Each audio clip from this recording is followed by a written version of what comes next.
আমার কাছে সবচেয়ে বেশি গুরুত্বপূর্ণ মনে হয় মিউজিক এই জন্য যে যদিও আমি কিছু বাজাতে পারি না বা গান গাইতে পারি না আপনাদের মতন, কিন্তু আমি যেটা শিখেছি তা হচ্ছে যে মিউজিক আমাকে এই সবচেয়ে অ্যাবস্ট্রাক্ট ফর্ম আমাকে শিখিয়েছে যে কাঠামো, স্ট্রাকচার কিংবা ডিসিপ্লিনের সাথে ইম্প্রোভাইজেশন কিভাবে খেলতে পারে, যেটা আপনারা করেন। কিন্তু আমার সবচেয়ে ভালো লাগছে যে আপনারা এখানে একসাথে হয়েছেন শিল্পকলা একাডেমিতে এই সন্ধ্যায়, যে একসাথে করতে পেরেছেন। আর আমরা যে অনেক কষ্টের ভেতর থেকে গেছি 15 বছর, তারপরে দুর্যোগপূর্ণ একটা আবহাওয়া গেছে, সেখান থেকে যদি এরকম আয়োজনে আমরা সবাই মিলে একটা পরিবার হতে পারি তাহলে আমি খুব খুশি হব। আমার একটাই চাওয়া আপনাদের কাছে, এক পরিবার। অনেক বিভেদ আছে, অনেক ভুল বোঝাবুঝি আছে, এখন এক হওয়া দরকার এবং দেশের জন্য কাজ করা দরকার। আর দ্বিতীয় কথাটা হচ্ছে আসলে খুব সুন্দর এই আয়োজনটা আজকে। এই পূর্ণিমার চাঁদ এখনো দেখিনি। ও ওই যে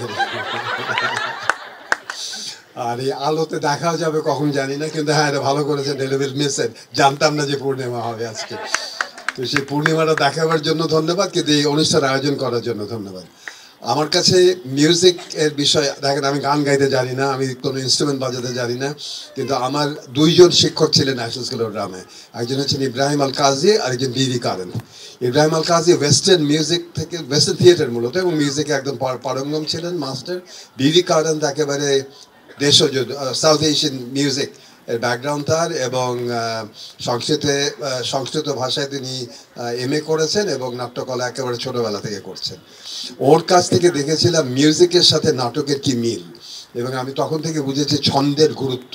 তো যখনই তাল বাজে, তবলা বাজে, বা যখনই যে কোনো ঢোল বাজে, আমার মনে হয় ওইটা থেকে আমি বুঝি, ওই তাল থেকে আমি এখন বুঝি খুব ভালো করে আমার থিয়েটারে কি করে সময় নিয়ন্ত্রণ করে। ওই তালটা সময়, এবং আপনি যদি ওই তাল আমার এই ঘড়ির তালটা থেকে উজ্জ করে দিতে পারেন তখন সার্থক।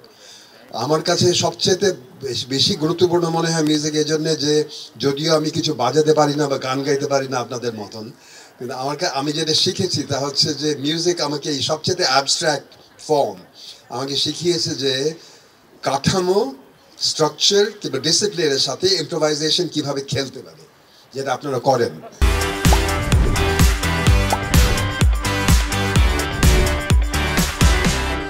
আপনাদের তাল আছে, রাগ আছে, যেটা একেবারে কাঠামো, যেটা একেবারে নিয়ম, কিন্তু অন্যদিকে আপনার খেলেন এই রাগ তাল দিয়ে। আর সেই খেলতে পারাটাই হচ্ছে বড় মাস্টারি।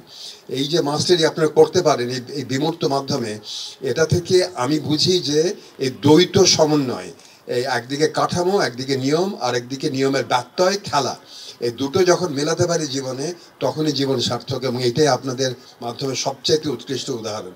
থিয়েটারে আমরা যদি এটা সার্থকভাবে করতে পারি না, কারণ আপনাদের মধ্যে বিমূর্ত জায়গায় যেতে পারি না, কিন্তু হিংসা হয়। কিন্তু এইটাই আমি শিখি সবচেয়ে বেশি, এই এই এই ডিসিপ্লিন, তাল রাগের সাথে ইম্প্রোভাইজেশন, খেলা, এই দুটো মিলিয়ে যেন আমরা জীবনটাকে অসাধারণভাবে সুন্দর করে তুলতে পারি। কারণ সবসময় ডিসিপ্লিন না, ওই ডিসিপ্লিনটা ভাঙতে হয়, খেলতে হয় এটাকে নিয়ে। আবার সবসময় খেলানো, তার একটা সুশৃঙ্খলতা চাই। তো আমরা আশা করি শিল্পকলা একাডেমিতে এই জায়গাটা থাকবে। আমরা কেবল নিয়মের শৃঙ্খলায় বেঁধে থাকবো না, একটু আগে বলেছি আমরা ফাঁক খুঁজবো কোথায় চতুরতার সাথে এটাকে নিয়ে খেলতে পারি। Thank you very much. আজকে সন্ধ্যাটা খুব ভালো লেগেছে আপনাদের সাথে।